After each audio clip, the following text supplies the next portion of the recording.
Hello again, adventurers. In this video, we're going to be exploring the initial Druid PvP tank video. Let's go.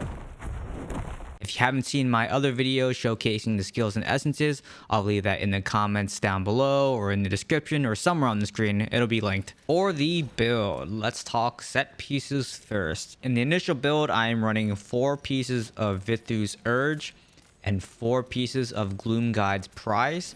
However, depending on whether you're going to DPS more or tank more, you may want to run Mount Banks instead. But for all intensive purposes of this test build, 4 pieces of Vithu's Urge and 4 pieces of Gloomguide's Prize. For the essences, I'm running Grave Runner with Mask of Pouncing, Pile of Plenty, Barb Mantle, Frenzy Reed, Hobbletooth, Scorched Birth, The Crawl, and Goring Brace.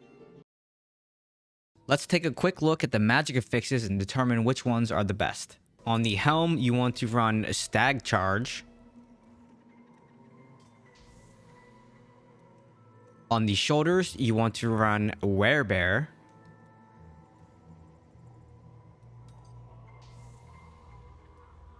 On the chest, you can run either Thorn Armor or Circle of Life, depending on which skill you're using in the 3rd slot. For me, I'm using Thorn Armor.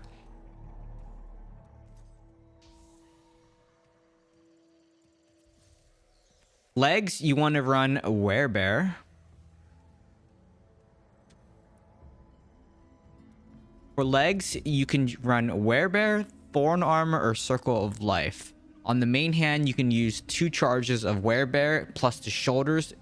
Means you can run Werebear and get 4 out of 4. Personally, that's what I would run. So I like to run 4 stacks of Werebear. On the main hand, we are going to run Werebear. Craft another one. And on the offhand, we can run either Thorn Armor or Stag Charge. Thorn Armor is my preference here.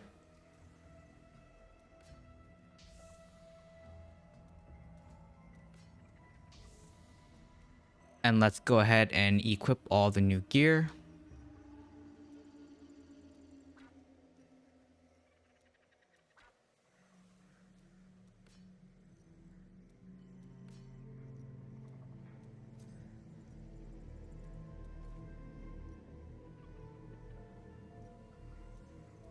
Now, we have a choice here because we don't have to use Stag Charge on the helm since we're using Grave Runner. My preference is to use Grave Runner. If you're stacking Stag Charge, maybe you want to, or if you're stacking a different helm with different affixes. But for tank affixes, evasion is super important. Getting a shield is super important. Damage from players is super important. So Grave Runner is my preference, but you can run Stag Charge if you are in a pinch and don't have anything else. Let's talk about Reforges. I think the most important Reforges are going to be running Joltstone. So run 3 of the Joltstone. The other 2 ones will be damage to players. And you can also run attack speed, or you could possibly run Barrier Stone for block chance. But that's totally up to you and your build. But I think definitely Joltstone, damage to players, and either attack speed or running the block chance. For Paragon, I like to run Brawler for your legendary Paragon skill. I like to either run Frigid Blast, Soul Harvester, or Curse of Weakness. Personally, I think Curse of Weakness is great because you have a lot of stuns as Druid, especially the tank Druid. And any damage mitigation to the target that pushes you, I think Curse of Weakness is the best. And let's talk about skills. The first one is Rabid Might. This one increases our maximum life and gives us loss control immunity and generates 15 primal power. Stag Charge gives us the gap closer as well as the stun. It also generates primal power and reduces damage taken by 15%. Thorn Armor, because of the shield and the damage when we use our attacks. We also can auto cast this during our primary attack, which is great. And it generates 9 primal power when we use, as well as the heal for 24% of the absorb value of the shield. And finally, Werebear is the last one. This one gives us a lot of tankiness. This one gives us the CC on the dash. This one gives us the CC on the mangle. And during the transformation, we cause damage. We also stun. We transform into a giant bear, increasing the attack range and maximum life as well. We generate primal power. We also get a monster shield with the werebear 4 out of 4 affix. And we also put it on cooldown for every 0.5 seconds of a primary attack. And we do a lot of damage during crush, which slows enemies as well. So there's just a lot of synergy between all the abilities, and that's why I like running this build. And of course, Ferocious Strikes is our primary, which generates 2 primal power per second and 1 primal power when hitting an enemy with a primary attack. And Ferocious Strike generates an additional 5 primal power when hitting an enemy. This can only occur 1 time every 3 seconds. And then we get the shield, of course, on our ultimate as well. The general skill rotation is popping Rabid Might, Thorn Armor, Stag Charge in, Shift the Bear, do your damage.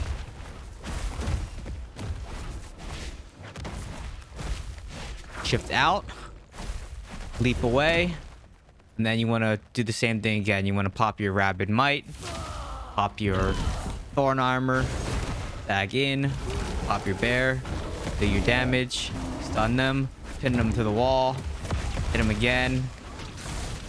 And as you attack targets, you reduce the cooldown so you can shift out, run away, pop Rabid Might, pop Thorn Armor, shift back in.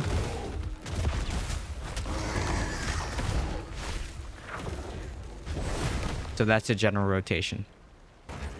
And let's see this build in action with a duel. Remember to open with Rabid Might, pop Thorn Armor, Stag Charge in, pop your werebear, stun him once, pin him against the wall, pop your damage, pin him against the wall, stun him again, and he's dead. Here we want to do a party duel to see how the build performs in a 2v2. I popped my stuff early, so I was just trying to stay on the edge, waiting for my cooldowns. So pop Rabid Might, Thorn Armor, Stag Charge in, pop Bear, pop my damage, stun, push him against the wall, pop my damage, try to stun him, pin him against the wall, and we win.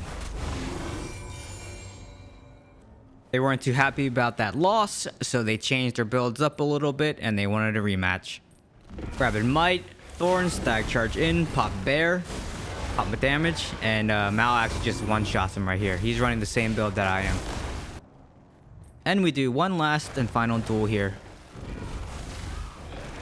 Rabid Might, Thorn, Stag Charge in, pop Bear, pin him against the wall, pop my damage, pop my stun, pop my damage, pin him against the wall, pop my damage, and we win. Now let's see how this does in the training grounds in a 1v1.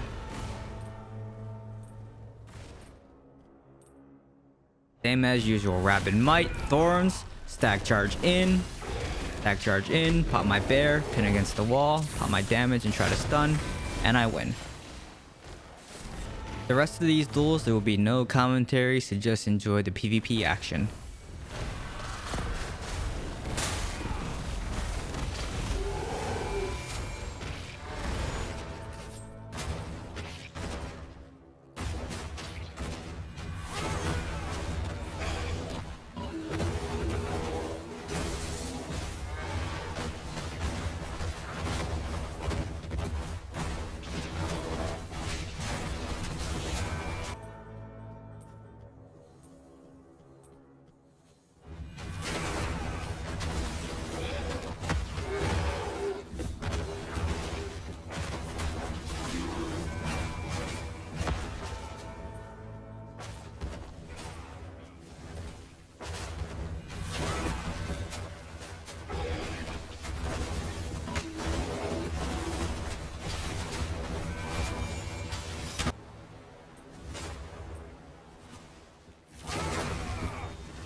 And that's going to do it for this video. I hope you all enjoyed this tank druid build that I put together. It was really fun making this video. I always love playing new classes and experimenting with new builds to see what works and what doesn't work. I know this is just a super early test build and we have to see how this performs on live, but I'm keen to see what everyone else thinks. Make sure you comment down below what you think of the build, what you think your build is going to be, whether you're going to class change to druid or not after seeing this video. Just let me know what your thoughts are down below. Make sure to like, comment, and subscribe. As always, thank you for watching, and I'll catch you all in the next one. Goodbye.